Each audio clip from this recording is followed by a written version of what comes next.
I remember some time ago when it was being contemplated that international cricket introduced the decision review system, DRS, which involved the use of the third umpire and television replays to clarify unclear decisions by the on-field umpires. I remember saying at the time, keep the human element in the game because the umpires get most decisions right anyway.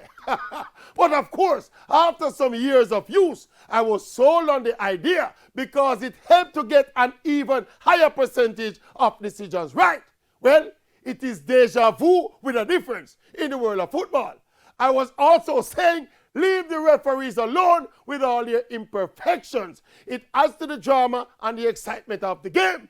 And then came the video assistant referee, VAR, aimed again at getting more decisions right. But so far, VAR is causing more confusion and contention than clarity.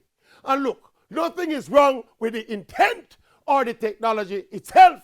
The blame for what is happening now with VAR must lay squarely at the feet of the referees, both on the field and in front of the TV screen.